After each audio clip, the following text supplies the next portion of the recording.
People are often asking my advice on various things to do with technology, and over the years I've collected a number of tools to solve particular problems.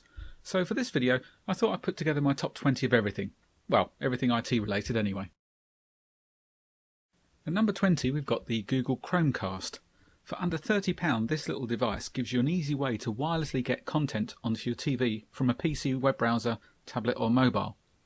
It works with both Apple and Android devices and also across a number of different apps as well, such as YouTube and Netflix.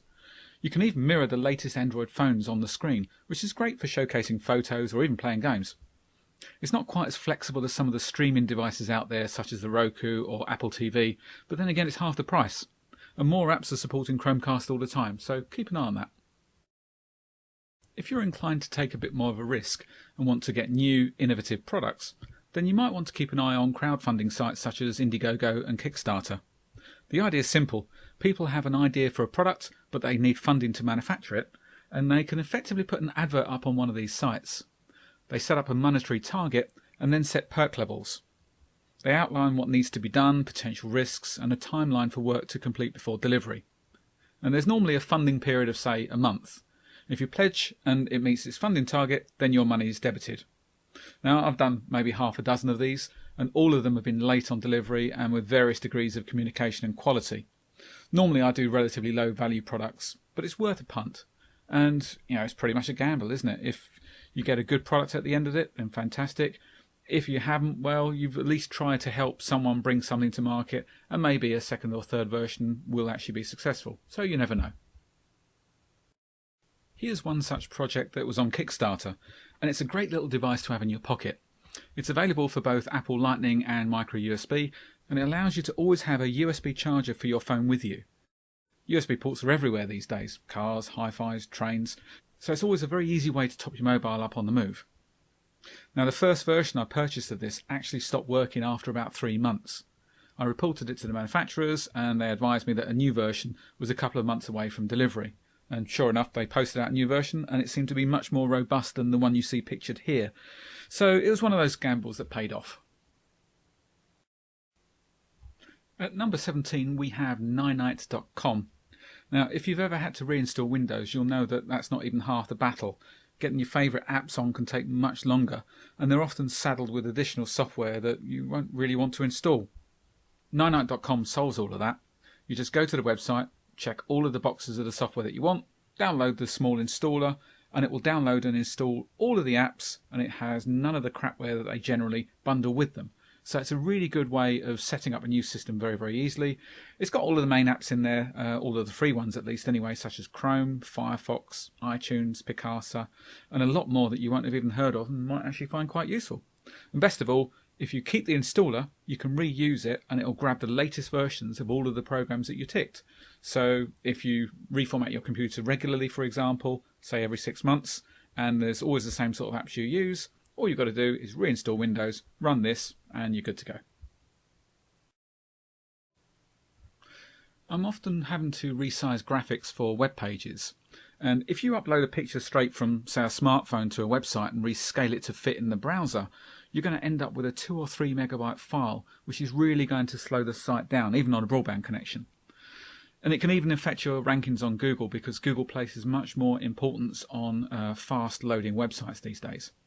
Now if you install this little app at this website that's on screen here, you get a nice little right click option that you can use directly in Windows Explorer.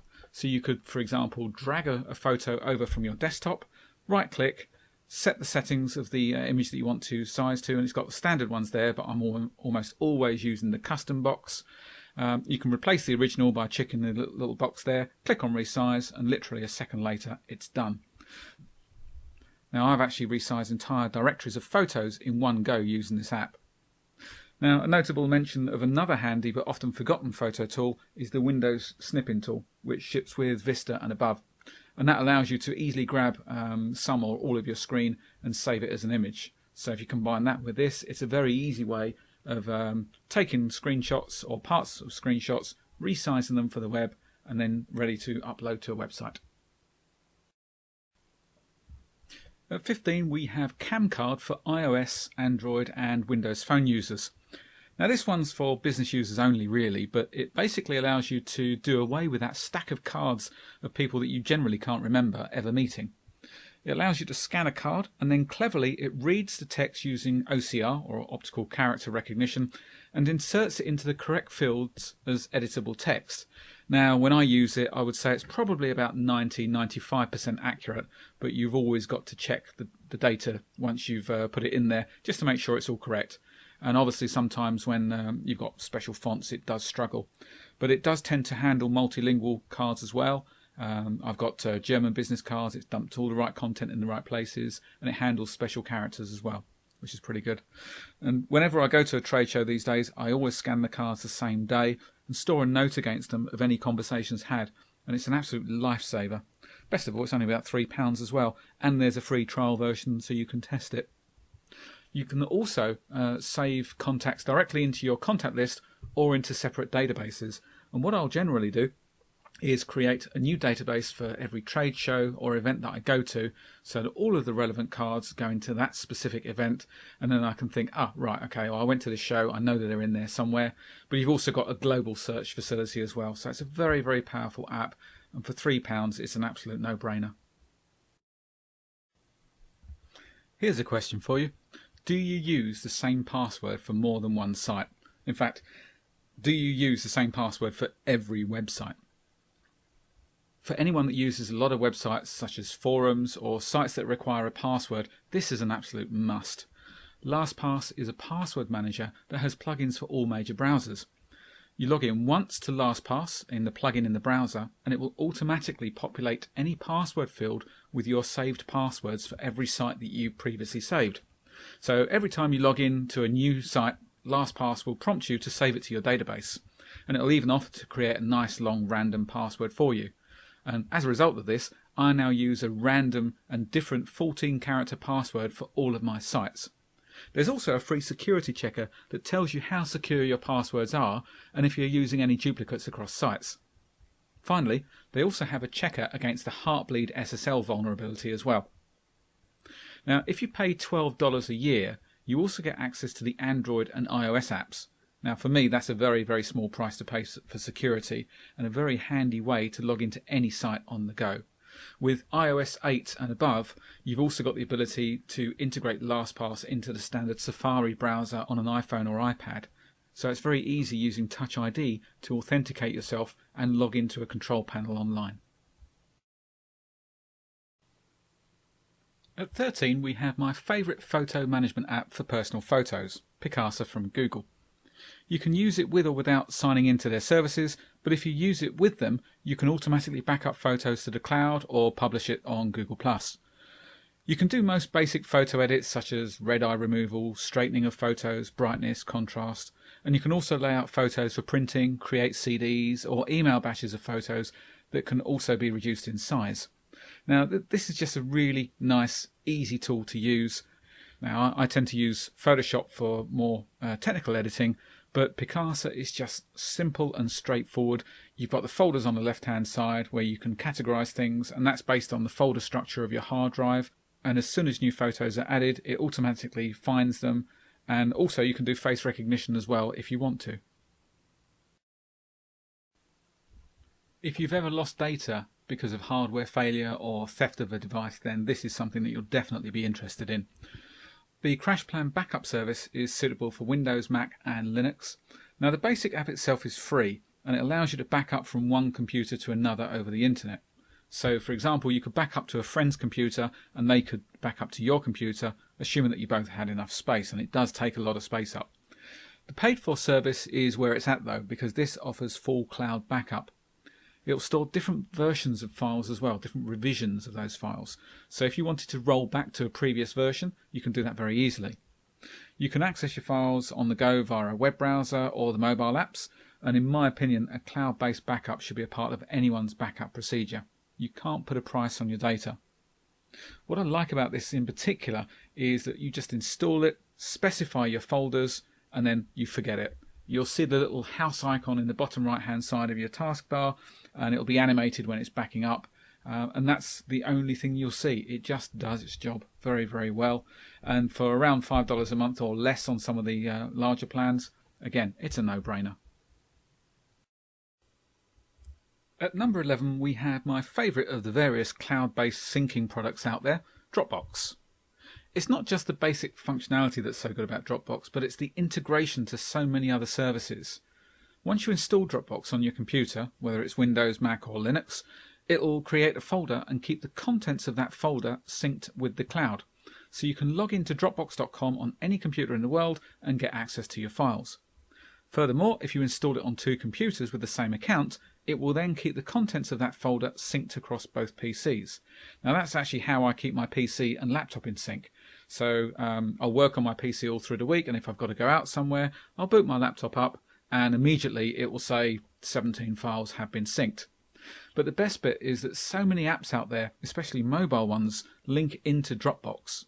And once connected, it gives you a wireless way to get content from your phone or tablet onto your PC within seconds. Now, Dropbox isn't one of the cheapest ones, and they are a bit stingy with the free space they give, which is currently at 2 gig, and there's others that give you significantly more. Google currently give 15 gig, for example. Also, if you like the idea of syncing but don't want your data stored on someone else's servers, you might want to take a look at OwnCloud, which is available in open source and enterprise versions.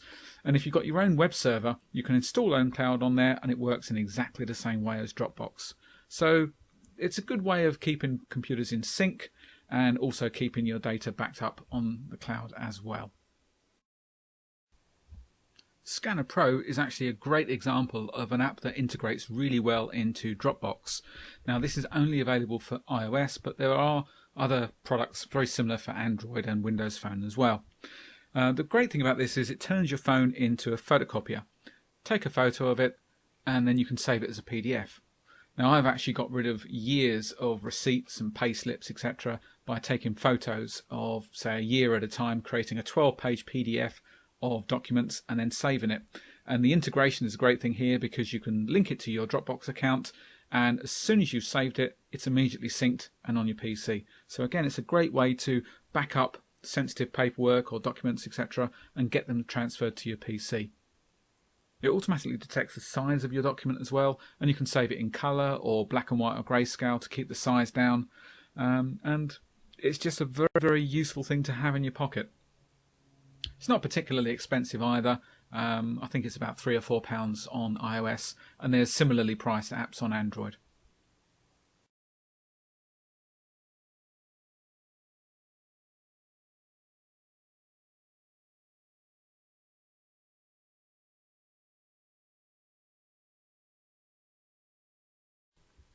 At number 9 we have Teamviewer, which is my weapon of choice when it comes to remote access.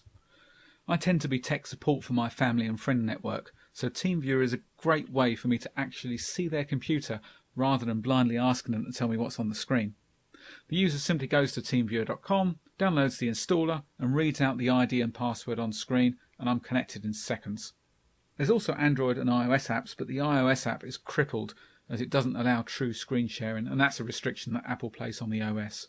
But it's a fantastic app, and it also includes voice over IP, so you can talk to someone. I think you can even enable their camera as well, and you can transfer files as well. So, for example, I've had people that have had viruses on the computer, like friends and family. I've connected to it, I've transferred some antivirus software which they perhaps couldn't download for some reason. Perhaps their web browser wasn't working very well. They've managed to actually get up and running completely remotely. At number 8, I've actually got two apps which sort of do the same thing but in reverse of each other. Both are for iOS devices and allow screen sharing. Air Display allows you to turn your iPad or even an iPhone into a second monitor for your PC. Now, I've actually found this very useful when I'm travelling because I'll take a laptop and I'll connect my iPad to it, and I'll have emails on the iPad and my main work on the main screen. Now, Reflector does the opposite of this, and it actually uses Apple's AirPlay to share your iPad or iPhone screen on your PC. I actually used it earlier in this video to produce the CamCard movie, for example. Now, as apps go, they're both relatively expensive, but if you have a use for this sort of feature, then they actually do the job brilliantly. At number 7, we have an app that's helped me to diagnose Wi-Fi problems and improve performance in my house and also others. Now, Wi-Fi broadcasts on a range of channels, and if you're in an area with a lot of Wi-Fi signals, such as a block of flats or some houses in close proximity of each other, you can often experience slowdowns because there's just too many hotspots on the same channel. InSSIDer, or InSSIDer, allows you to see how many Wi-Fi networks there are within range, and it also tells you their strength and which channel they're on. If you run this on the laptop, you can also walk around your house to find dead spots, because you'll be able to see your signal strength and where it's dropping off, and maybe where it's got conflicting Wi-Fi signals from neighbours. So all you have to do is log into your router settings and change the channel to one that's perhaps on a frequency that's not being used that often. In the screenshot here you can see, for example, 5, 6 and 7 channels, nothing's being used. So that's pretty good. Now, later versions of this software are chargeable, but if you search online and find version 3, that was actually free. So it's a great little product, but you might want to go for the chargeable one if there's additional functionality in there that you might use. At number 6, we have one of the best anti-malware tools out there, Malwarebytes. It's available for PC and Android devices, and the basic version is free, very simple to use, and it will remove all manner of nasties from your computer. And it's really one of those things that you should always have installed on a computer. Just download it, run it, and you might actually be surprised what it finds. Now, I must confess, I rarely use this particular one, but it does sometimes prove absolutely invaluable. PortableApps.com is a portable software system that pulls portable apps together under one interface. Each app can run directly from the memory stick, and it doesn't have to be installed, and that's quite critical. So effectively you can have all of the general apps that you'd normally use, along with all of your documents, etc., directly on a memory stick. So that means you could plug it into any computer, and you wouldn't have to use any files on that computer, or even any apps on that computer as well. There's complete Office suites and many popular tools such as Skype, Chrome, Firefox, Thunderbird, Dropbox, and there's even a built-in app store, and the apps update automatically. Now, where it can be very useful is in disaster recovery, because there's virus scanners, disk repair tools, and even a hard disk eraser, and you can keep all of that on a memory stick in your pocket.